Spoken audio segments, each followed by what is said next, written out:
유쾌한 남자들의 시시콜콜 토크쇼 김프로쇼 지금 시작하겠습니다. 저는 김프로입니다.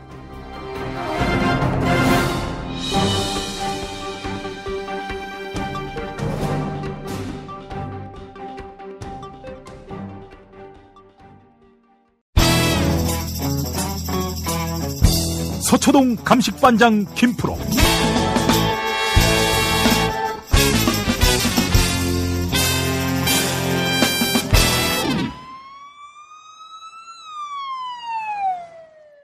김프로 나와 계십니까? 네, 안녕하세요. 김프로입니다. 네, 그래요.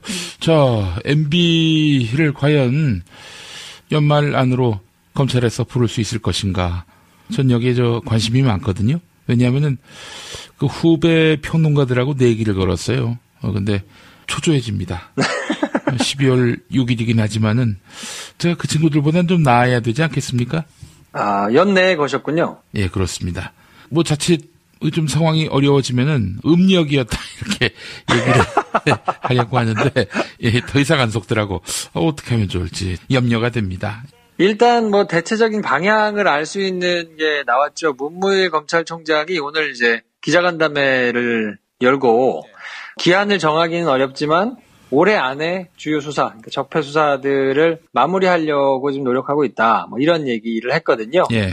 그래서 적폐와 관련된 주요 수사를 이제 연내에 마무리하고 내년도에는 이제 민생 수사에 조금 주력을 하겠다. 이게 뭐 계속해서 그냥 모든 많은 인력들을 투입해가지고 이것만 붙어 있을 수는 없으니까 이제 우선순위에 따라서 가지치기를 좀 하겠다 이런 뜻으로 보이는데 이게 김관진, 임관빈 두 사람이 석방이 되고 같은 건으로 영장을 이제 다시 청구할 수는 없는 상황이잖아요. 그러니까 댓글 수사와 관련해서는 MB를 소환하는 게 조금 어려운 거 아니겠느냐 현실적으로. 그래서 그냥 적폐와 관련된 거는 서둘러서 마무리를 하고 이제 전혀 다른 혐의, 조금 중한 혐의, 이런 혐의가 수사가 진행이 되면 뭐 내년도쯤에 MB가 소환이 되거나 수사의 대상이 되는 거 아니겠느냐 이런 전망들이 이제 여기저기서 나오고 있거든요. 도무지 이해할 수 없어요. 아니 김관진 씨가 검찰 나와서 MB에게 보고했다 이렇게 밝혔지 않습니까? 그렇다면은 최윗선이 김관진이 아니라 MB라는 이야기인데 그러면 김관진이 풀려난 게 설명이 돼요. MB를 불러야지. MB 부르지도 않는다? 그리고 김관진이 MB한테 보고했다고 말했는데 MB를 안 부른다? 뭐 이래 이런 게 어딨어.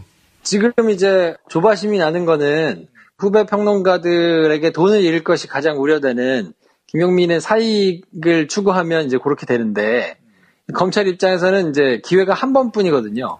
전직 대통령을 불렀을 때 일게 되는 정치적인 공방, 뭐 이런 거를 생각하면 경우에 따라서는 적폐 수사 자체가 스톱되는 결과가 생길 수도 있단 말이죠. 그러니까 한 번 부를 때 그냥 바로 구속영장을 친다 그러면 혹은 뭐 구속영장을 치지 않고 불구속 기소를 한다고 하더라도 이게 그냥 결과로 유죄를 받아낼 수 있는 정도의 게 단단하게 돼야 부른다라는 게 이제 검찰의 입장이거든요.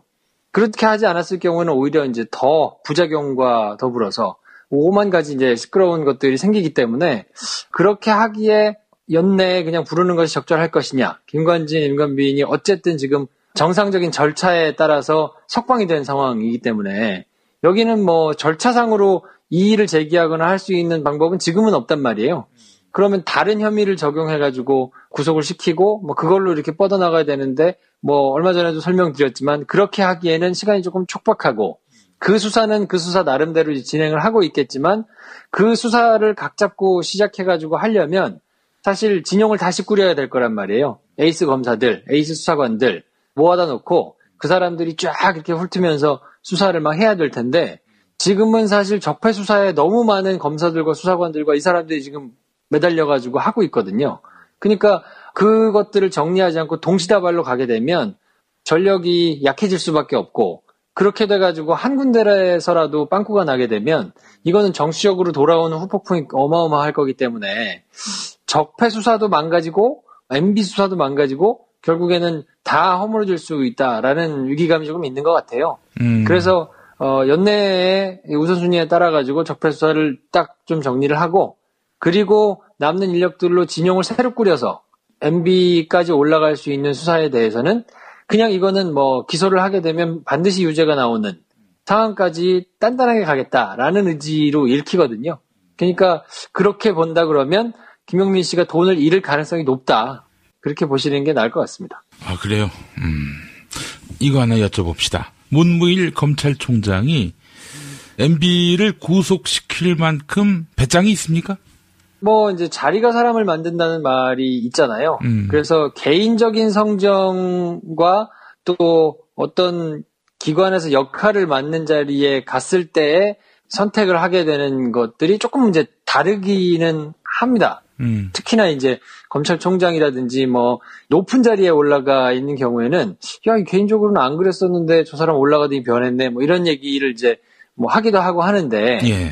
여태까지 뭐 지근거리에서 쭉 오랫동안 관계를 맺고 봐왔던 사람들로 보면 나름대로 그래도 특수통들 중에는 합리적이고 뭐 소신을 가지고 있는 사람 중에 하나로 꼽히거든요. 본인이 이제 특수수사에 대해서 전혀 경험이 없거나 뭐 김순환 검찰총장처럼 그냥 공안통이어가지고 정무적인 판단 이런 거에 주로 이렇게 능했던 사람은 오로지 모든 것의 기준을 정무적인 판단에 두고 할 텐데 문무일 검찰총장 같은 경우에는 특수통이란 말이에요. 특수수사를 오래 하면서 기본적인 팩트를 찾아내고 그거에 위에 정무적인 판단을 어떻게 붙일 것이냐를 고민하거든요. 근데 공안은 약간 그게 이제 반대되는 경향이 조금 있어요. 전체적인 정무적인 판단을 어떻게 할 것이냐 이걸 위해서 상부하고 어떻게 조율할 것인가에 조금 더 많은 신경을 쓰거든요. 근데 특수수사는 그렇지는 않기 때문에 물론 이제 정무적인 판단이 없을 수는 없습니다만 기본적으로 찾아내야 되는 범죄 혐의들 그리고 이것이 갔을 때 끝까지 유죄를 받게 만드는 뭐 이런 것들이 생리가 좀 다르기 때문에 특수통으로 오래 경험해오고 나름대로 검사들한테 신망도 두텁게 받고 있고 개인적인 성향도 강단이 있는 스타일이거든요. 그리고 또 그 수사의 키는 윤석열 서울중앙지검장이 쥐고 있잖아요. 예. 근데 윤석열 서울중앙지검장이 실제적인 수사의 키는 쥐고 쭉 다 해가지고 가고 그것이 올라왔을 때 최종적인 재가를 문무일 총장이 한다고 보시면 되거든요. 예. 그러니까 문무일 총장이 그냥 특수수사의 경험이 많다고만 해서 전체 수사가 성공할 수는 없는 거예요. 그 밑에 있는 사람들이 또 얼마나 강직하게 의지를 가지고 똘똘하게 수사를 잘 해가지고 올라오느냐가 또 중요한 변수 중에 하나인데 모두가 아시다시피 윤석열 서울중앙지검장은 굉장히 대가 센 사람이어서 네. 여기는 뭐 제대로 수사를 하려면 뭐 다 필요 없다. 수사 제대로 하자라고 지금 하는 스타일이기 때문에 예. 여기서는 검찰총장에게 재가를 해주십시오라고 옵션을 줄 때 굉장히 날선 결과들을 갖고 올 거란 말이에요. 예. 그거에 따라서 재가를 하는 건데 그 정무적인 판단을 하는 거에 있어서도 전혀 택도 아닌 뭐 이런 판단을 하기는 좀 어렵다고 봐요.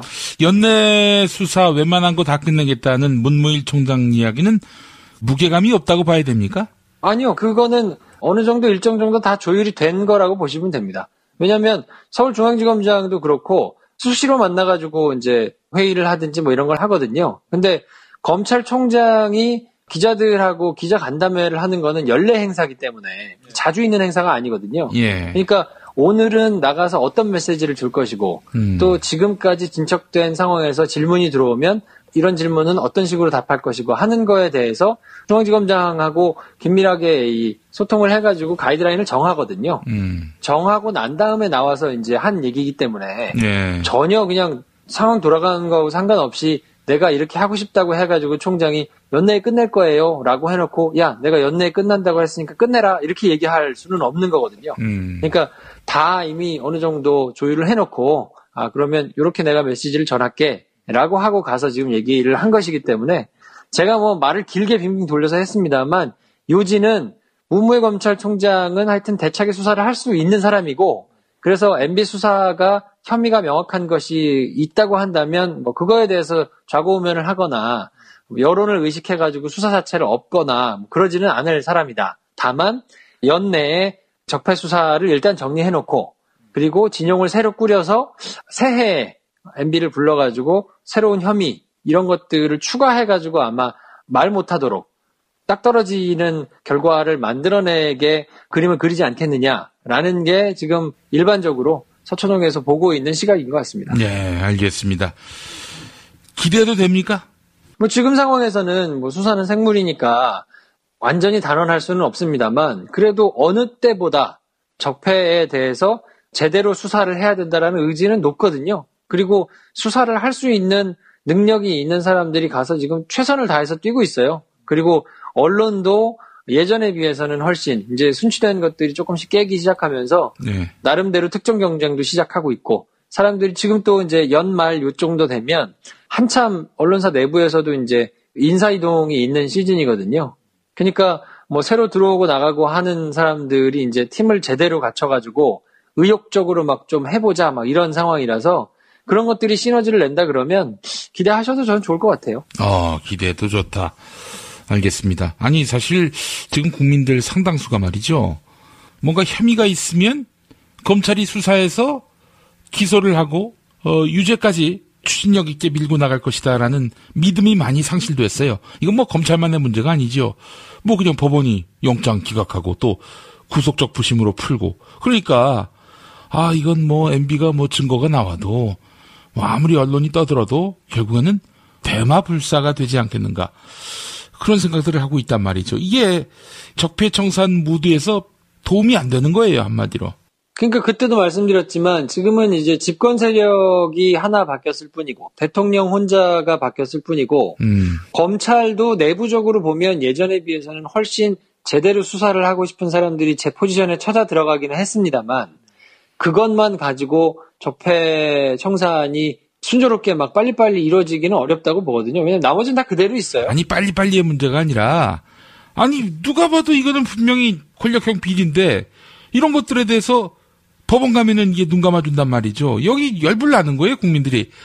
그럼 그렇지. 그렇다고 뭐 문재인 대통령이 나서서 뭐 이렇게 검찰 사법부 단돌이 칠 수도 없는 것이고 이게 회의감만 증폭되는 거예요. 그러니까 뭐 법원도 그렇고 언론도 그렇고 나머지 뭐 주요 포스트에 있는 기관의 사람들도 그렇고 지난 10년간의 그런 과오에서 자유로울 수 있는 사람이 적거든요. 근데 그 사람들이 가지고 있는 기득권을 지키려다 보니까 그 사람들이 하여튼 표시가 나지 않는 방법으로 자기들이 쓸 수 있는 최대한의 초식을 쓰면서 그러니까 뭐 전혀 결이 다르게 나오는 사법부의 판단도 역시 마찬가지고요.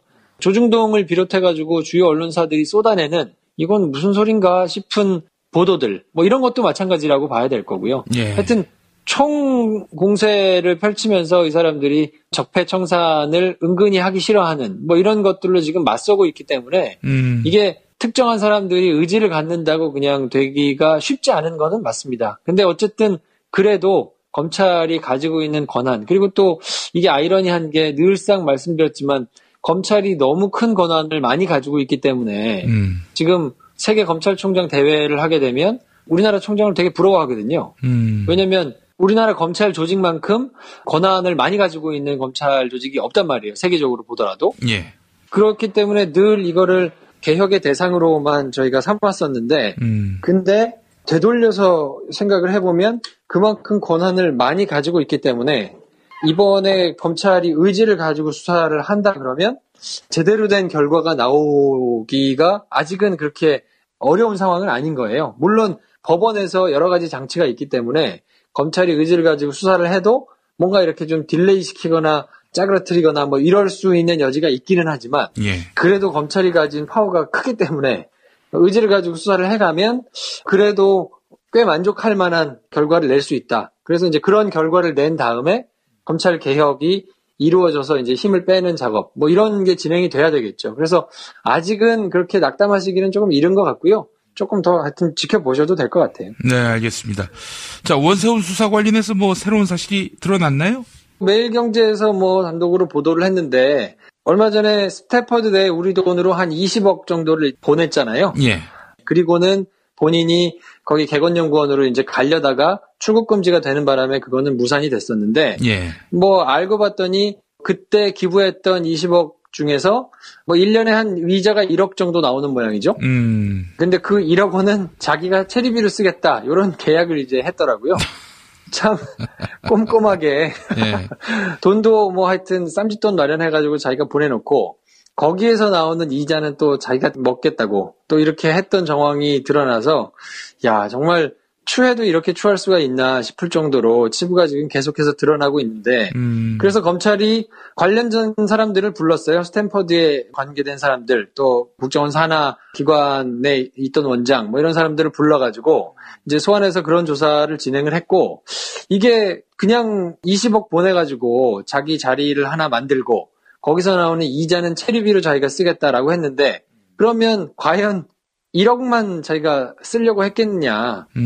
그렇지는 않을 거 않겠습니까? 뭐 하여튼 돈을 더 꽁쳐가지고 가져갈 가능성이 있지 않았겠어요? 그래서 검찰이 그런 쌈짓돈의 가능성도 염두에 두고 지금 수사를 진행을 하고 있는 것 같고요. 그러니까 경우에 따라서는 이거보다 훨씬 더 많은 혐의들이 아마 드러날 수 있을 것 같고 이미 국내에서도 도곡동에다가 이제 뭐 부인 위해서 10억 원 들여가지고 뭐 펜트하우스 인테리어 해가지고 뭐 자기들 맘대로 이제 사용하고 했었잖아요. 예. 그러니까 뭐 이런 것들이 이제 시간이 지나면 지날수록 더 터져 나올 것 같고 이런 것들이 결국에는 이제 사람들이 보기에 와 이거는 좀 해도 너무하는구나라는 시그널을 줄 것이기 때문에 MB 쪽에서 이제 얘기하는 뭐 댓글 수사 정말 우리가 사이버 심리전을 펼치기 위해서 정당한 행위였다 이런 식으로 이제 여태까지 해왔던 변명들이 정말 말도 안 되는 거구나 하는 게 지금 하나씩 드러나고 있으니까 예. 아무튼 저는 예상하기로는 내년도에 MB가 등장할 때는 네. 지금까지 우리가 뭐 홍준표 대표도 얘기했잖아요. 뭐 이런 댓글 뭐 이런 거 조금 가지고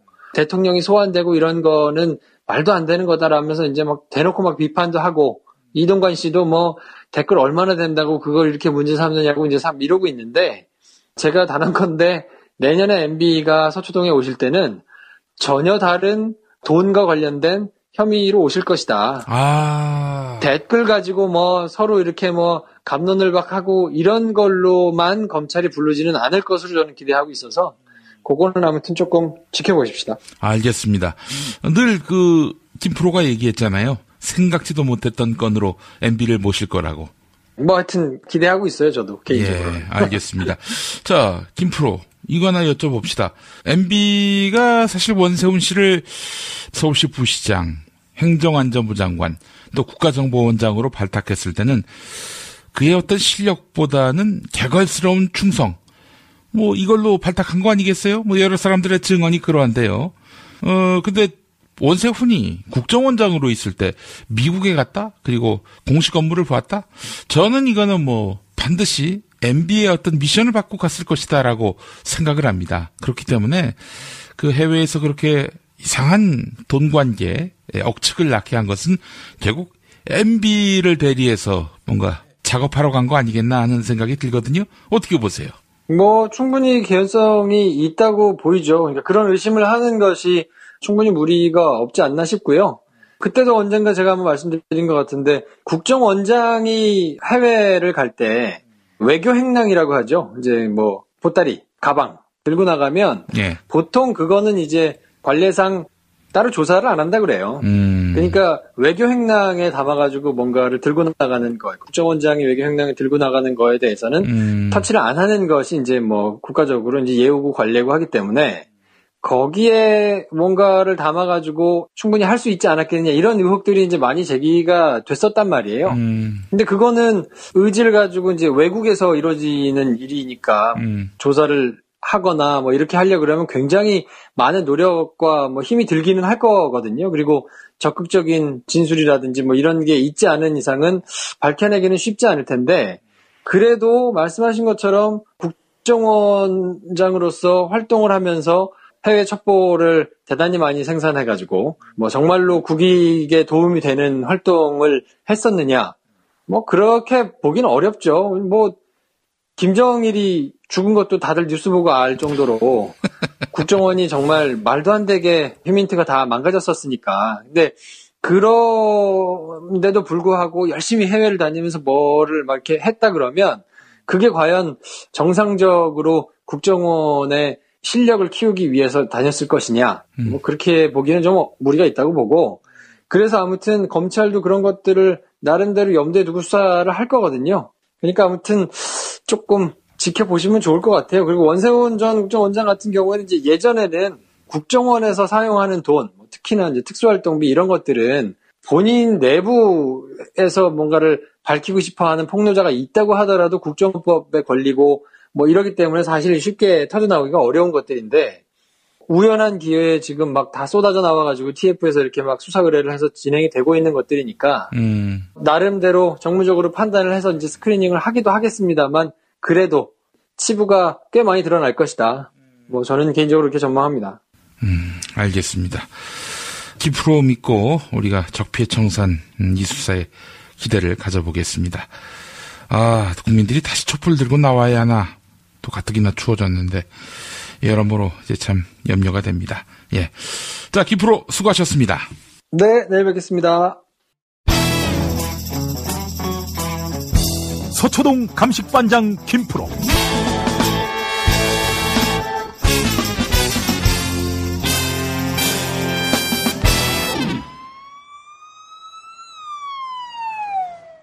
자, 김프로 나와 계시죠?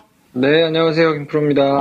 김프로의 어제 진단, 여러 논란을 부르고 있습니다. 문무일 검찰총장과 윤석열 서울중앙지검장이 사실 사전에 어떤 그런 의견 조율을 마친 다음 문무일 총장이 연말 적폐 수사 종결, 이 발언을 했다라고 말씀하셨잖아요. 네네. 한겨레는 정면으로 반박하는 물론 김프로 말을 반박했다기보다는 윤석열도 모르게 문무일이 연말 정리 이런 발언을 냈다고 이야기하네요. 뭐 그거는 이제 아무래도 현장에 있는 기자들이 내용을 더 자세하게 알 수 있으니까 어디까지나 일반적인 상황을 제가 말씀드린 거였거든요. 입장이 슬쩍 바뀐 거 아닌가요? 아니, 뭐 정확하게 할 건 해야 되니까 제가 틀린 거에 대해서는 말씀을 드려야죠. 근데 일반적이라면 검찰총장이 기자들을 상대로 메시지를 내놓는데 그게 지금 특수수사를 직접적으로 관여해가지고 할 수 있는 중수부가 없어진 상태잖아요. 그러니까 검찰총장이 직속으로 자기가 수사를 지휘하는 거는 아니란 말이죠. 예. 그래서 특수수사를 가장 크게 하는 것이 이제 중앙지검인데 지금 한참 적폐수사가 진행되고 있는 중앙지검의 상황을 전혀 고려하지 않고 거기하고 뭔가 입장 조율을 하지 않은 상태에서 메시지를 내놨다는 거는 사실 자연스럽지는 않을 거예요. 그래서 제가 그런 차원에서 이제 말씀을 드렸던 건데 제가 지금은 뭐 현장에서 기민하게 있지는 않기 때문에 뭐 한겨레가 내부 상황을 지금 뭐 기자들을 통해서 알고 있으니까 저보다 조금 더 정확하게 알 수 있을 거고요. 그거는 근데 제가 생각하기에는 직접적으로 메시지를 내기 전에 다 조율을 받아가지고 내가 이렇게 얘기를 할게 라고 조율이 없었다 하더라도 매일같이 이제 진척되는 상황을 검찰총장이 보고를 받고 있을 거기 때문에 전체적으로 이 정도 되면 마무리할 거나 할 수 있겠다라는 본인의 아마 계산이 있었을 거고요. 큰 틀에서는 벗어나지는 않았을 텐데 예. 그게 뭐 검찰 내부의 갈등으로 막 비화되는 거는 글쎄요. 그렇게 바람직하지는 않은 거는 같은데 그건 조금 더 지켜보면 아마 명확하게 나올 것 같고요. 본인의 과실은 전혀 인정하지 않는군요. 아니 뭐 제가 현장에 있지 인정할 건 않으니까 인정해야지 이 사람아. 원론적인 차원에서 말씀을 드렸던 건데 예. 그거는 뭐 상황을 한번 보죠. 네, 일단 머리를 받고 이야기를 계속 이어갔으면 좋겠다는 생각이 드는 건 농담이고 아니 뭐 사실 김프로의 말씀이 저는 큰 틀에서는 맞다고 봅니다. 그러니까 뭐 윤석열 지검장이 뭐 반발을 한다든지 뭐 혹은 그런 구체적인 서로 간의 어떤 소통이 없었다 하더라도 문무일 총장의 저런 뭐 발언 자체는 검찰 수사에 상당한 신중성 이걸 역설했다는 점에서 뭐 그대로 실천 안 하면 그만이지 이렇게 넘어가지 않았겠나 하는 생각도 들고요. 자, 그런데 말이죠. 검찰은 그러한데 청와대는 상당히 예민하게 받아들이네요. 그렇죠. 지금 연내에 적폐 수사를 마무리하고 내년부터는 민생 수사에 전념하겠다라는 거를 저는 어저께 해석하기를 너무 많은 인력들이 지금 다 붙어 있으니까 정리할 건을 빨리 정리하고 더 사이즈가 큰 수사를 위해서 전열을 좀 정비하겠다는 뜻인 것 같다라고 이제 심적으로 좀 읽었는데 청와대는 적폐 수사라는 거에 정해져 있는 기간이 어디 있느냐. 그건 그렇게 될 수는 없다라고 이제 정면으로 반박을 하는 내용이 지금 JTBC에 보도가 됐거든요. 근데 이걸 보면서 저는 크게 한 두 가지 정도를 봤는데요. 첫 번째로는 청와대가 예전만큼 검찰에게 보고를 확실히 못 받고 있구나 하는 생각이 들었어요. 예. 왜냐하면 민정수석을 통해 가지고 지금까지는 법무부, 검찰 뭐 이런 데서 이렇게 올라오는 보고를 굉장히 기민하게 다 받았기 때문에 현재 수사가 어떻게 진행되고 있는지, 수사가 뭐 어떻게 진행될 것인지 뭐 이런 내용에 대해서 대부분의 내용을 시간차는 조금 있다 하더라도 검찰로부터 굉장히 상세하게 보고를 받았었거든요. 예. 그리고 실제로 수사를 어떻게 종결해라, 어떤 방향으로 끌고 가라 하는 것도 아예 다 지정을 해주고 그렇게 진행이 됐단 말이에요. 예. 근데 민정수석을 통해서 하던 그런 것들이 지금은 이루어지지 않는다고 봐야 되죠. 검찰 내부의 조율은 뭐 있다 하더라도 이게 청와대까지 조율이 되고 뭐 총장이 기자들을 만나가지고 메시지를 전달하고 뭐 하는 내용에 대해서 하루 만에 그냥 반박하는 입장을 밝힌 거니까 옛날만큼 그렇게 검찰한테 보고를 기밀하게 못 받고 있는 거는 확실하구나 하는 생각이 먼저 들었고, 두 번째로는 청와대가 검찰을 조율할 방법이 옛날만큼 잘 없는 모양이다라는 생각이 좀 들더라고요. 왜냐하면 전 같으면 지금처럼 이제 마음에 들지 않는 발언이나 메시지가 검찰에서 나갔다고 가정을 해보면 바로 뭐 민정수석 통해서 얘기를 할 거거든요. 야, 이게 무슨 말이냐? 이건 말이 안 된다. 라면서 화들짝 뛰어가지고 이제 쓸데없는 소리 하지 말고 이렇게 해. 라고 지시를 했을 텐데, 이제는 예전처럼 그렇게 즉각적인 의견 전달, 하명, 이런 게 쉽지 않은 모양이다. 라는 반증이라고 봐야 될 거예요. 왜냐하면 공개적으로 입장을 내는 것으로, 대국민 메시지를 내는 형태로 해서 여론을 통해서 검찰을 압박하는 모양새니까, 이게 만약에 직접적이고 더 빠른 루트가 있다 그러면 굳이 이렇게 공개적으로 자기가 모양이 빠져가면서까지 할 이유가 없거든요. 그렇죠. 근데 지금 이렇게 한다는 얘기는 방법이 없다는 얘기인 걸로 읽히는 거예요.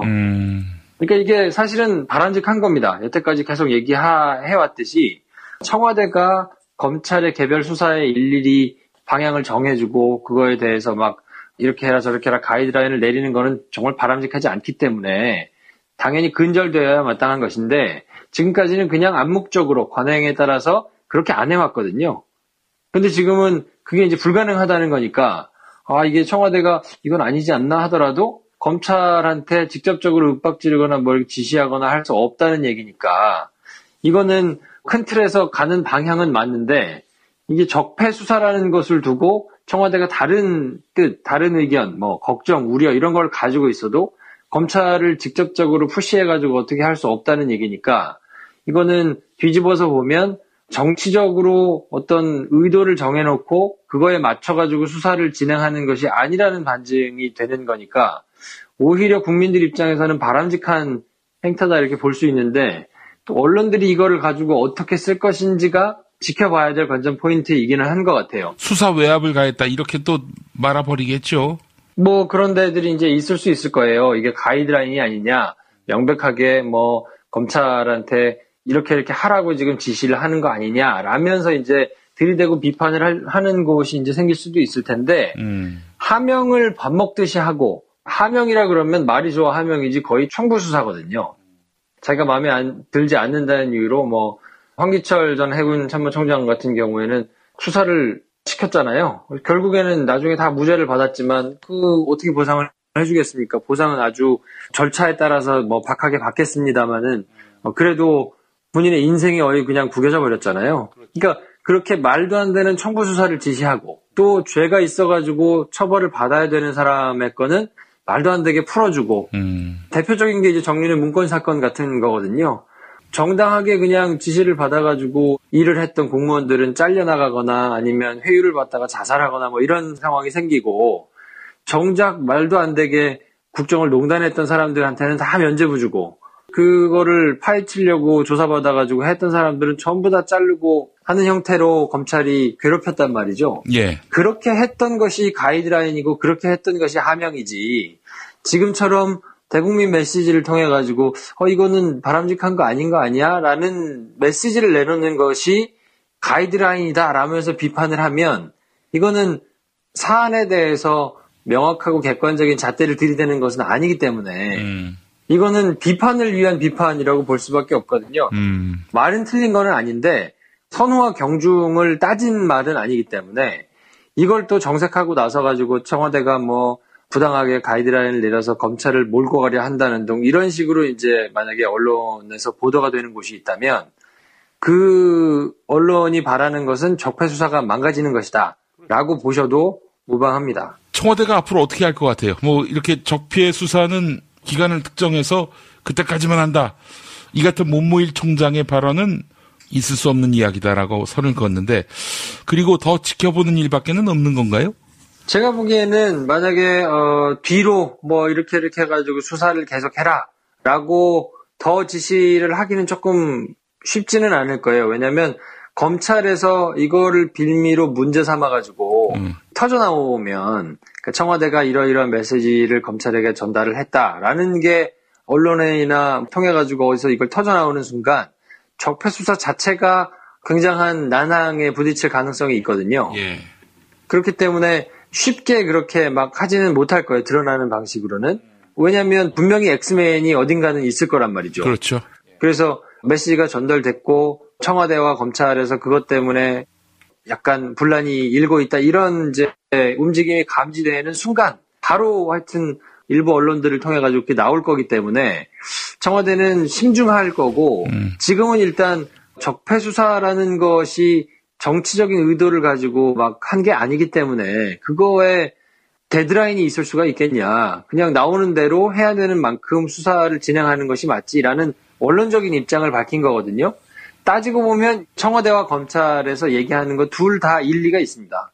그렇기 때문에 청와대 말도 당연히 맞죠. 적폐 수사는 이때까지만 하고 그 다음에는 다른 수사하고 이렇게 되면 아무래도 시간을 맞추기 위해서 우선순위를 정해가지고 우선순위에 뒤에 있는 것들은 그냥 사건을 다루지 않게 될 테니까 그거는 적폐 수사를 제대로 하는 거에 있어서는 부당하다라고 얘기를 할 수 있을 테고 또 검찰 입장에서 보면 한정된 2,000명이라는 검사 숫자 그리고 또 그 검사들을 보좌한다면 좀 그렇지만 어쨌든 같이 조력해가지고 수사를 하고 있는 수사관들이 숫자가 정해져 있는 상태에서 어떤 거를 어떤 비중으로 수사할 거냐는 우선순위를 정할 수밖에 없고 또 기간도 정해놓고 달려갈 수밖에 없는데 그럼 실무적으로 그냥 세워라 내워라 계속 이 수사만 하고 있을 수는 없는 거기 때문에 예. 실무적으로 보자 그러면 검찰 말이 또 틀린 거는 아니거든요. 그러니까 청와대가 지금 얘기하는 거는 그걸 모르는 바는 아닐 것이나 연내에 이걸 끝내겠다라고 마치 이것이 청와대도 동의하는 것처럼 보이면 오히려 이게 시간도 특정하고 기간도 특정하고 뭐 우선순위를 위에다가 올리면 지금 공격할 수 있는 야당 것만 위에다 올려가지고 수사하는 거 아니냐라는 일부 정치적인 공세가 있을 수 있으니 그거를 예방하는 차원에서라도 입장을 내야 된다라고 아마 입장 정리가 되지 않았을까 싶어요. 그렇기 때문에 지금은 일단은 돌아가는 상황을 먼저 조금 봐야 될 것 같고요. 이거를 또 득달같이 달려들어가지고 막 물어뜯는 언론들이 분명히 있을 거거든요. 뭐 청와대에서 이상한 기류가 흐르고 있고 뭐 검찰과 힘겨루기를 하고 있는 애 양쪽에 엇박자가 나고 있는 하여튼 이런 여러 가지 수사를 사용하면서 그냥 생중계하듯이 이쪽 저쪽 싸움 붙이는 일을 하고 싶어하는 언론들이 있을 거거든요. 근데 그거에 휘말리지 않도록 좀 예의주시하면서 며칠간은 지켜봐야 될 필요가 있을 것 같습니다. 알겠습니다. 어제 다스베이다 녹화를 했는데 문무일 총장의 발언 연말 안으로 수사를 완료한다. 이 발언에 대해서 김어준 총수가 상당히 많은 의미를 짓더라고요. 그러니까 지금 적폐청산 수사를 방해하는 세력들, 그 코어에 해당하는 사람들로부터 문무일 총장이 상당한 압박을 받고 있다. 따라서 그의 그 말은 결국 그 세력에 휘둘리고 있는 그런 하나의 어떤 단적 증거다. 이렇게 말하면서 장시호가 원래는 1년 4개월인가요? 그 정도의 형을 구형받았는데 법원이 2년 4개월로 1년을 더해서 이거는 결국 검찰에 적폐청산 수사 협조를 하면 좆된다. 그러니까 더 큰 벌을 받는다라는 신호가 아니겠는가. 그래서 이제 법원 내부에 적폐청산 반대 세력들이 크게 준동하고 있다. 이렇게 말하더라고요. 어떻게 생각하십니까? 뭐 일정 부분 일리가 있는 말이기도 하고요. 근데 문무일 총장이 휘둘리고 있다고 보는 것은 글쎄요. 저는 뭐 그렇게까지 보고 싶지는 않고요. 왜냐하면 검찰이 구형한 것보다 더 많은 형이 나오는 경우는 왕왕 있기는 합니다. 근데 시그널 자체는 어쨌든 장시호 씨가 검찰 수사에 적극적으로 조력을 했기 때문에 구형보다 더 많은 형이 나온 것에 대해서 그런 시그널을 받을 수는 있을 거예요. 이제 검찰에 조력을 했던 사람들이 이게 검찰이 그냥 구형을 적게 해준다고 내가 그만큼만 형을 받는 거는 아니겠구나. 그러면 이게 큰일 날 수 있겠구나라는 생각을 분명히 할 거거든요. 예. 우리나라는 플리바게닝이 없기 때문에 그렇죠. 수사를 받고 죄를 저지른 사람이 자기 죄값을 얼마나 받을 것인가에 굉장한 관심이 있을 텐데 이런 선례가 나오게 되면 이거 괜히 해봐야 차라리 없다고 부인하는 게 훨씬 나에게 낫겠구나라는 생각을 할 수밖에 없을 거거든요. 그러니까 검찰이 수사를 하는데 어려움을 겪게 되는 것은 맞습니다. 그런 결과가 나오는 건 분명히 맞고 그것이 어떤 특정한 사람들의 의도에 따라서 나온 것일 수도 있고 아닐 수도 있는데 그 내용은 뭐 조금 더 지켜봐야 될 것 같은데요. 근데 검찰총장이 특정 세력들 때문에 정리하자라는 거에 오케이를 해가지고 나온 것일지 아니면 조금 더 큰 그림을 그리면서 그냥 그렇게 입장 발표를 한 것인지는 지금 상황에서는 제가 놓고 보기에는 아직 판단하기 좀 이르다라는 게 제 개인적인 판단이에요. 문무일에게 진심이 있다 이렇게 보고 있는 거 아닙니까 한마디로? 뭐 그럴 가능성도 있다라고 보는 거죠. 한마디로 얘기해서 김어준한테 지금 대드는 거잖아요. 그렇죠. 내가 대든다고 그 사람이 신경 쓰지는 않겠지만. 야, 네가 뭔데 대드냐? 김어준한테. 대들 수도 있지. 그 사람이 뭔데. 털 좀 깎으라 그래. 예, 알겠습니다. 하여튼 국민들은 이 적폐청산 수사가 큰 그 난기류를 만난 거 아닌가 노심초사합니다. 그럼요. 어제도 분명히 몇 차례 말씀드렸지만 적폐청산의 대상에 포함되는 사람들이 많기 때문에요. 그 기득권을 누려왔던 사람들 중에 많기 때문에 어떻게든 그냥 적당한 선에서 덮고 가고 싶어 하는 사람들이 많아요. 근데 이거를 제대로 파헤쳐야 되겠다라고 의지를 가진 사람들이 훨씬 소수거든요. 그러니까 이걸 방해하려 치면 적극적으로 나서가지고 방해하지 않는다 하더라도 은근히 부인하지 않는 방식으로 이거를 이렇게 망가뜨리려고 하는 사람들이 많을 거거든요. 그러니까 이게 굉장히 어려운 거는 맞습니다. 그리고 우려스럽고 걱정되고 노심초사하는 것도 맞고 쉬운 작업이 아닌 것도 분명히 맞는데 그럼에도 불구하고 이제 검찰에서 뭔가 입장을 내고 하는 거의 특성을 또 가만히 살펴보면 이명박 수사가 또 굉장히 많잖아요. 해야 될 수사들이. 예. 다스베이더에서 적극적으로 내놓고 있는 그런 사이즈가 굉장히 큰 자원외교라든지 농협비리라든지 이런 걸로 치면 사실 달라붙어가지고 수사해야 될 특수수사 큰 사건들이 굉장히 많거든요. 근데 지금 그게 적폐청산이라는 큰 바운더리 이름 안에는 붙어 있지만 검찰이 얘기하는 적폐청산 수사는 박근혜 정권의 비리에 집중된단 말이죠. 그러니까 그것도 적폐고 저것도 적폐고 다 적폐기는 한데 지금 검찰이 얘기하는 적폐수사의 마무리는 박근혜 정권의 국정농단 사건이 주가 될 것이기 때문에 그렇게 해석을 한다 그러면 너무 섣불리 걱정할 필요는 없을 수도 있겠다. 왜냐하면 MB의 사이즈 큰 수사들을 그럼 어떻게 수사할 거냐. 기술적인 부분도 생각을 해야 되기 때문에 조금 더 지켜보자 하는 게 제 개인적인 의견이고요. 물론 어려운 건 맞고 조직적으로 반발하고 문무일 검찰총장을 비롯해서 청와대까지 크게 몰아치는 세력들이 있는 거는 분명히 맞습니다. 근데 어떻게 그것을 돌파할 것인지에 대해서는 조금 더 하여튼 지켜보는 게 맞다라는 게 제 개인적인 판단입니다. 예, 알겠습니다. 자, 김프로 오늘도 유익한 말씀 감사합니다. 네, 내일 뵙겠습니다. 서초동 감식반장 김프로.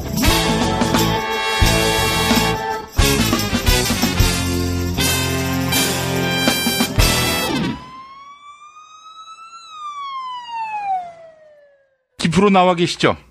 네, 안녕하세요. 김프로입니다. 예. 최승호 MBC PD가 새 문화방송 대표이사에 선임됐는데, 그동안 공범자들 영화 홍보하느라고 굉장히 애를 많이 쓴 김프로가 본 소감이 어떻습니까? 지켜보는 사람들도 MBC 내부에 있는 여태까지 뭐 부역했다 그러면 표현이 좀 그렇습니다만 적극적으로 옹호하거나 아니면 침묵하면서 동조하거나 뭐 이랬던 사람들이 이제 얼마나 벌벌 떨고 있겠나 그걸 지켜보면서 기분이 좋을 텐데 MBC 실제로 굉장히 고초를 겪었던 사람들은 어떤 기분일까 뭐 이런 글을 어느 사람 페북에서 봤거든요. 뭐 하여튼 굉장히 기분이 좋은 일이죠. 네, 근데 단지 그냥 기분이 좋게만 끝나는 게 아니고 이제부터 시작이니까 언론의 제 역할을 할 수 있을지 또 예전에 우리 언론들이 실수했던 뭐 이런 것들을 답습하지 않을지 뭐 그런 거를 계속 좀 예의주시하면서 봐야 되지 않을까 싶습니다. 개인적인 친분이 막 있지는 않습니다만 그래도 하여튼 굉장히 기분 좋은 뉴스였습니다. 친분이 있어야 기분 좋은 건 아니잖아요. 뭐 친분이 있으면 더 좋겠죠. 근데 뭐 제가 최승호 PD하고 이제 저희 김프로쇼에 몇 번 모셔가지고 녹음을 한 적은 있는데 그 이상의 뭐 이렇게 친분이 있지는 않아서 뭐 아무튼 근데 이렇게 멀리서 지켜보기에 참 기분 좋죠. 고생하시던 게 이렇게 생각나기도 하고 그러니까.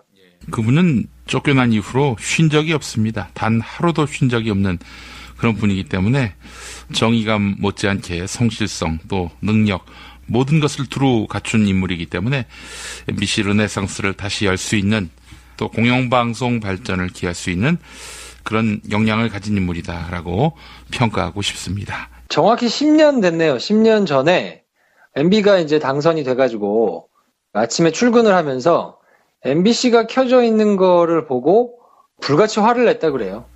누가 MBC를 틀어놨냐 그러면서 저 당장 돌리라고 하고는 들어갔다는 거예요. 그리고는 얼마 지나지 않아서 최시중 방송통신위원장을 필두로 해서 MBC는 노조를 박살내면 맘대로 할 수 있다라는 로드맵을 그려놓고 이제 차근차근 실행에 옮겼었거든요. 그래서 막 검찰을 동원해가지고 말도 안 되는 수사도 막 하고 굉장히 많은 사람이 쫓겨나고 막 하여튼 고초를 겪었는데 그 사이에 언론고시를 준비하는 그러니까 언론사에 입사하고 싶어하는 사람들 중에는 단연 가고 싶어하던 회사 모든 사람이 부러워하던 그런 회사에서 완전히 망가졌거든요. 지금은 뭐 거의 시청률로 보나 능력으로 보나 말도 안 되게 지금 바닥으로 떨어져 있는데 예전에 그 명성을 다시 아마 되찾으려고 물심양면 모여서 노력들을 하겠죠. 그 과정에서 지상파 3사는 물론이고 이제 다른 뭐 채널들까지도 경쟁을 하게 될 텐데 그게 가져오게 될 좋은 효과가 반드시 있을 거라고 봅니다. 예, 알겠습니다. 기대를 가져보고요. 자, 오늘 어떤 얘기 해볼까요? 오늘 민변하고 참여연대가 방송을 들으시는 기준으로는 어제가 되겠죠. 다스 비자금 의혹과 관련해서 정호영 특검을 고발했어요. 그리고 이제 이상은 씨가 이제 대표이사로 돼 있고 성명불상의 실소유주 이렇게 해가지고 대상을 특정해서 고발을 했거든요. 예. 내용인즉슨 차명 계좌로 다스에서 120억 원 정도 비자금을 조성해가지고 요게 일단 회사 돈을 빼돌린 거니까 횡령이 되겠죠. 예. 그리고 범죄 수익 은닉도 될 것이고 그리고 내야 될 세금을 당연히 안 냈을 테니까 조세 포탈 혐의도 될 테고요. 여기서 이상은 씨가 대표이사로 있으니까 뭐 이 사람이 법적으로 이제 법인의 대표니까 책임을 져야 될 것이고, 그리고 이 사람이 이제 바지 사장으로 보인다는 거잖아요. 그러면 실제 주인이 아직 이름은 모르겠으니 성명불상으로 해가지고 특정을 해서 이제 올렸으니까 요 사람이 누구인지도 이제 찾아야 될 거고. 예. 그리고 특이한 거는 정호영 특별검사 당시에 이제 특검이 시작이 돼가지고 수사가 됐는데.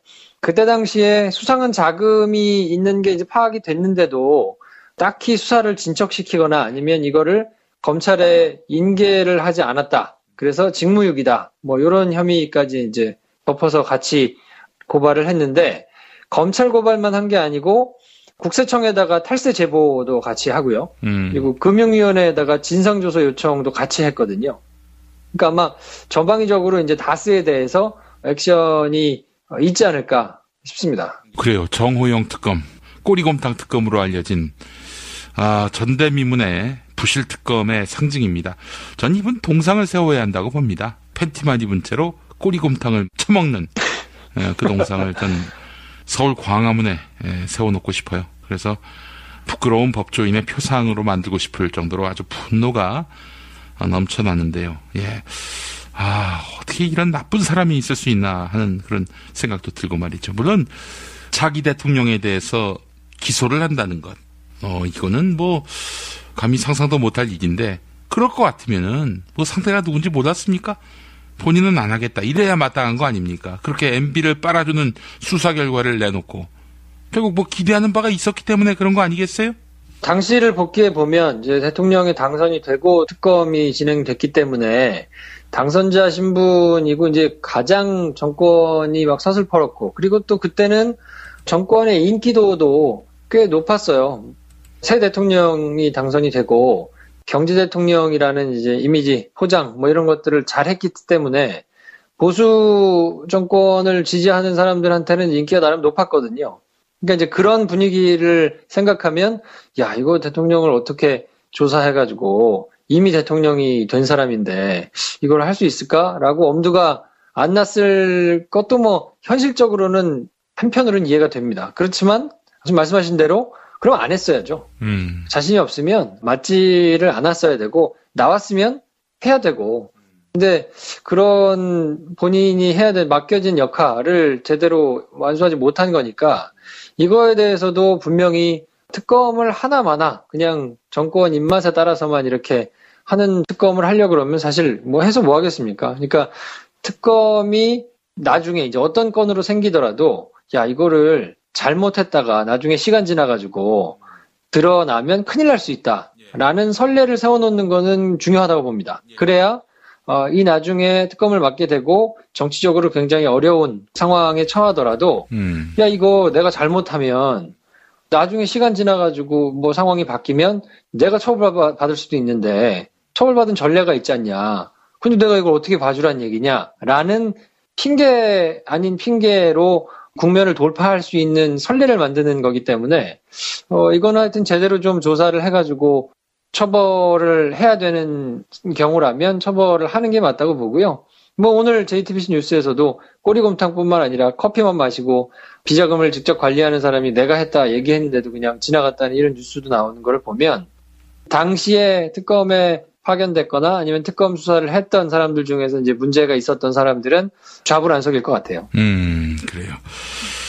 전원 제대로 응징을 해야 되고요. 특히 그 영포 빌딩 새 들어간 놈 있잖아요.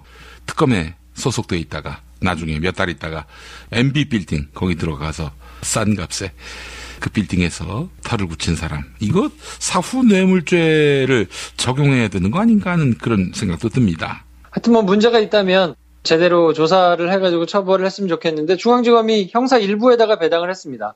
원래는 첨수 1부에서 다스 관련된 고발 사건을 이제 수사하고 있기 때문에. 첨수라면 첨단 수사. 네, 첨단 범죄 수사부인데 이게 옛날에는 이제 컴수부라고 불렸었거든요. 컴퓨터 범죄 뭐 수사부라고 해가지고, 예. 컴퓨터나 내지는 뭐 데이터 뭐 이런 거 관련된 거라고 보시면 될 것 같아요. 근데 여기서 지금 수사가 진행 중인데, 첨수 1부 신봉수 부장검사가 당시에 BBK 특검에 파견을 갔었거든요. 예. 그러니까 혹시 뭐 이제 곤란한 상황이 생기거나 아니면 당시에 이제 본인이 특검에 파견을 갔었기 때문에 뭔가 이 본인이 나올 거를 빼고 수사를 이렇게 해가지고 장난치는 거 아니냐, 이런 오해 소지를 없애기 위해서 원래대로 하면 특수부 산하에서 이제 이런 수사들을 보통 진행을 하기 때문에, 그리고 첨수일부에서 이미 고발 사건을 진행하고 있기 때문에 거기다가 이제 같이 수사를 하도록 하는 게 맞는데, 1차장 산하에 있는, 그러니까 서울중앙지검에서는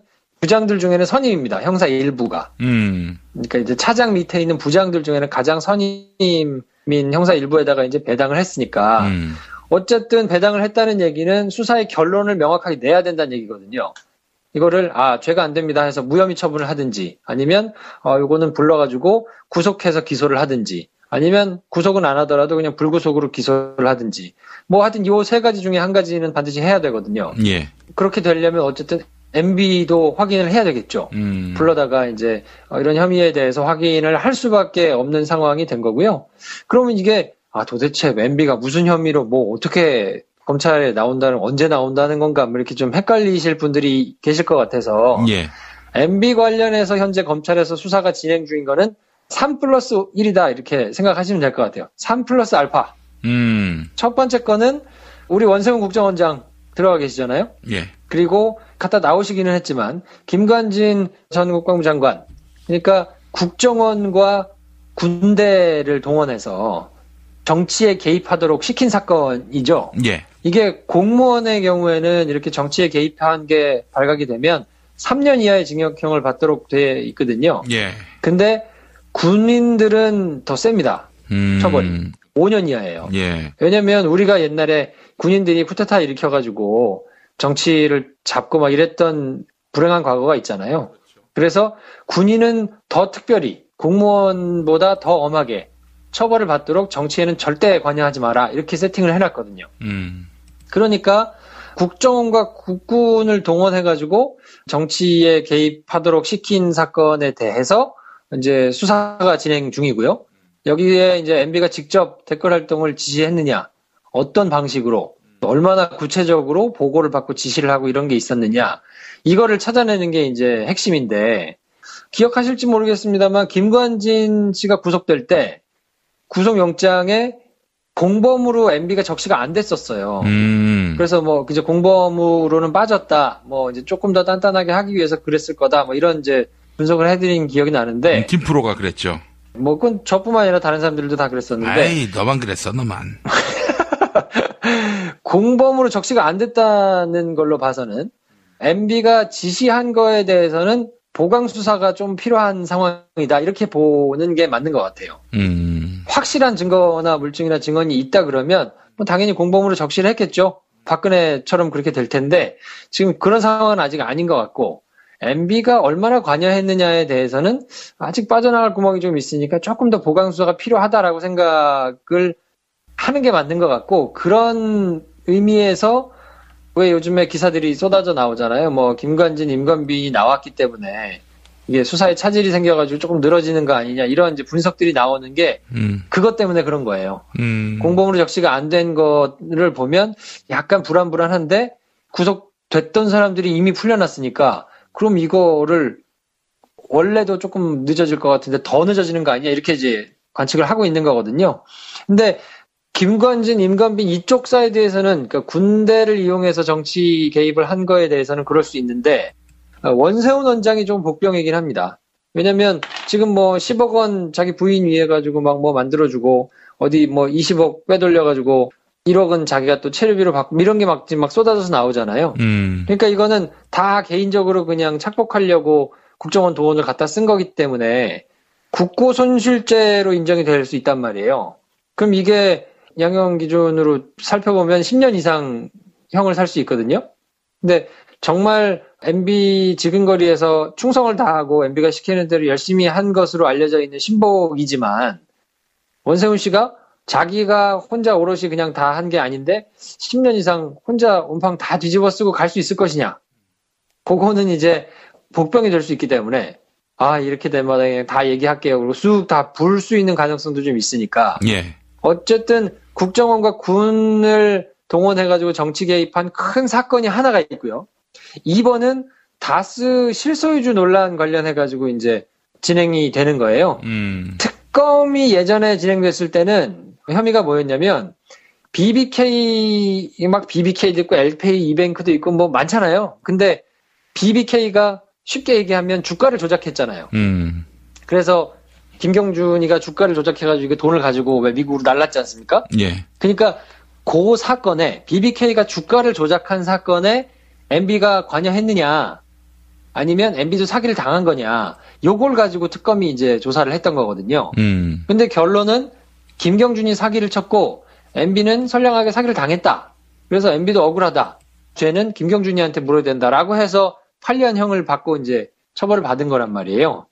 근데 이 당시에는 그냥 요 사건으로만 끝났는데 10년이라는 시간이 지나면서 뒤에 진행된 상황을 보니까 총영사를 보내가지고 LA에, 그 LA에서 이제 다스 관련된 소송이 진행 중이었으니까 140억 원을 찾기 위해서 총영사 기준이 안 되는 사람을 LA 총영사로 보내가지고 뭐 거기서 청와대가 개입해가지고 막 이 사기업의 돈을 찾는데 막 이렇게 열심히 뛰어게 해줬으니까 이거는 명백하게 직권을 남용한 거죠. 그러니까 이 직권 남용과 관련해가지고 고발이 돼서 지금 수사가 진행 중이었단 말이에요. 그래서 MB가 누구 거냐 뭐 이런 걸로 이제 한참 논란이 되고 막 이랬었는데 지금 여기에 하나가 더 된 겁니다. 그러니까 투자금 회수하는 과정에 정부 차원의 지원이 있었느냐로 고발이 돼가지고 진행되던 사건과 별개로 실소유주가 비자금을 차명 계좌로 뭐 43개의 통장을 이렇게 잘라가지고 만들어서 그거를 조성했으니까 그거는 회사 돈 빼돌린 거니까 횡령에 탈세에 범죄 수익 은닉에 이런 것들이 이제 붙으니까 이게 그때 말씀드렸듯이 억 단위가 넘어가면 양형 기준이 굉장히 세지거든요. 그 이청현 인천교육감도 1억인가 받고 6년형 나온 거 아닙니까? 그럼요. 굉장히 세요. 그래서 투자금 회수 과정에 직권을 남용했느냐 요 여부만 가지고 진행이 되던 것이 형사 1부에서는 횡령, 탈세, 뭐 범죄 수익 은닉 요 혐의까지 지금 더해진 거니까 요 크게 세 축으로 지금 MB 수사가 서울중앙지검에서 지금 돌아가고 있다고 보시면 되고요. 예. 거기에다가 플러스 알파로 제가 기대하고 있는 전혀 다른 혐의, 돈과 관련된 전혀 다른 사람들이 미처 알고 있지 않았던 새로운 사건이 하나 튀어나올 가능성도 배제할 수 없기 때문에 그렇게 된다 그러면 3 플러스 알파로 지금 진행이 되고 있는 거고 요거는 어쨌든 수사가 진행 중이기 때문에 어떤 식으로든 결과와 결론이 나야 되거든요. 그러니까 그러면 이제 MB가 불려 나와서 조사를 받거나 해명을 하거나 뭐 이렇게 해야 되겠죠. 근데 그러면 MB가 언제 불려 나올 것이냐가 궁금하실 텐데 저는 뭐 어제도 말씀드렸지만 연내에 부르는 거는 쉽지 않을 것이다. 왜냐하면 박근혜 전 대통령이 탄핵을 당해가지고 지금 검찰 수사를 받아가지고 재판을 받고 있는데 박근혜 대통령에 대한 1심도 아직 안 나온 상태이기 때문에 현직이던 대통령이 잘려가지고 파면당해가지고 지금 재판을 받고 있는 상황이 1심이 마무리도 안 된 상황에서 임기를 제대로 마친 전직 대통령을 또 소환해가지고 조사를 하는 것이 모양새도 그렇고 또 위험 부담도 그렇고 여러 가지 정무적인 판단이나 뭐 이런 거에서 검찰이 좀 부담스러워할 여지가 좀 있을 수 있겠다라는 생각이 조금 들고 그리고 임기를 마친 전직 대통령에 대해서 수사를 했다가 굉장히 큰 트라우마를 아는 경우가 있잖아요. 노무현 전 대통령 사건, 물론 그거는 거의 청부수사에 가까웠기 때문에 전혀 맥락이 다르긴 합니다만 어쨌든 전직 대통령에 대해 수사에 대한 트라우마가 검찰에 있는 건 사실이거든요. 그러니까 차근차근 탄탄하게 시간이 조금 걸리더라도 요 세 가지 사안에 대해서 무르익어서 국정원 군 정치 개입 사건으로 한번 불러가지고 조사하고 또 돌아간 다음에 뭐 다스 실소유주 불러가지고 조사하고 또 보낸 다음에 횡령 사건 불러서 이렇게 할 수는 없단 말이에요. 그러니까 부른 김에 한꺼번에 그냥 준비해놓고 쫙 다 불러야 해야 될 텐데 그렇게 되려면 아무래도 뒤늦게 배당이 된 이런 사건에 대해서는 수사가 한동안 진행이 된 다음에 뭐 그런 것들을 묶어가지고 이제 한꺼번에 쫙 조사를 해야 될 테니까 아무래도 해는 넘기고 내년에 MB가 출석을 하지 않겠나 하는 게 일반적인 관측이라고 보셔도 무리 없을 것 같습니다. 어쨌든 MB가 구속될 거라고 확신하고 있는 거죠? 뭐 저는 그럴 것 같아요. 왜냐하면 지금 나와 있는 게 성명불상의 실소유주 이렇게 이제 할 수밖에 없잖아요. 지금은 나오지 않았으니까. 그렇지만 그 성명불상의 이름에 누구 이름이 들어가야 되는지는 뭐 전 국민이 다 안다고 보고요. 그렇지 않다고 하면 도저히 해석이 안 되는 일들이 너무 많기 때문에 그렇죠. 그냥 이명박이 실소유주다 하면 논리적으로 납득이 되는 상황인데 모든 것이요. 이명박이 실소유주가 아니다고 하면 도대체 실소유주도 아닌데 왜 이런 일이 벌어졌냐가 논리적으로 설명이 안 되는 일이 너무 많기 때문에 그러면 지금 액수나 이게 너무 커져버렸어요. 옛날에 그냥 돈이 작을 때는 조그만한 회사였을 때는 돈의 크기가 크지 않고 뭐 이러니까 이제 그게 정상 참작에 될 여지가 좀 있을 수 있었겠습니다만 지금은 10년을 지나면서 뭐 일감도 몰아받고 뭐 이래가지고 굉장히 덩어리가 커졌거든요. 그래서 거기서 나온 비자금의 액수도 어마어마하고 뭐 그랬기 때문에 제가 보기에는 이게 제대로 수사가 진행이 되면 시기를 언제 부를 거냐의 문제지 일단 불려 들어오면 그냥 돌아가시기는 힘들 거다.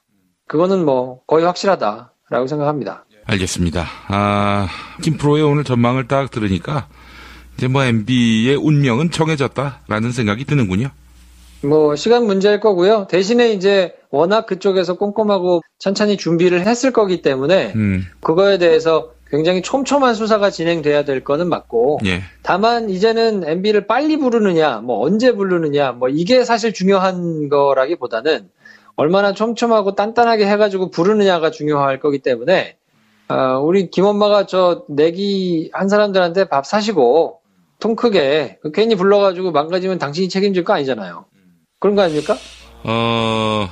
음력으로 밀어붙이는 수밖에 없어요. 일단 뭐 사과하고 밥 사는 거 그 일입니까? 근데 이걸 빌미로 해가지고 비난 공세를 퍼부을 수 있기 때문에 예. 약간 그 부분은 확실하게 선을 그을 필요가 있습니다. 그러니까 나이 드니까 말이야. 또 기어오르는 후배들이 생기면서 말이야. 이거 참 이 위상을 지키는 것이 쉬운 일이 아닙니다. 그러다 한 방에 훅 가실 수 있어요. 덕을 쌓아야지 말이에요, 사람이.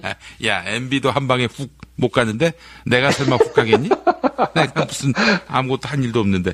자, 그 김프로. 네. 그러니까 김프로한테 그게 뭔지를 물어보진 않을 텐데 MB가 딴 건으로 간다. 이런 말을 누차 했잖아요. 그 건이 뭔지는 알아요? 내용이? 물어보진 않을게. 수사가 여러 가지 방향으로 진행 중이니까 수사는 생물이라는 말을 하잖아요. 네. 지금 만들어졌으면 불렀겠죠. 근데 지금 그렇지는 않고 검찰이 이렇게 될 수 있다라고 합리적인 가설을 세워놓고 쳐다보고 있는 것들은 여러 군데가 있기 때문에 그거는 이제 뭐 아무래도 이런저런 판단을 이제 해야 될 거거든요. 그러니까 뭐 지금 섣불리 얘기할 수는 없습니다만 분명히 지금 고발돼가지고 진행 중인 건들 말고도 실타래처럼 하나하나 이렇게 딸려 나가다 보면 고구마 줄기 딸려 나오듯이 MB가 걸려 나올 게 분명히 있을 거라고 봐요, 저는. 알겠습니다. MB의 구속을 다시 한번 앙망하면서 오늘 순서 마무리하겠습니다. 김프로 수고했습니다. 네, 내일 뵙겠습니다.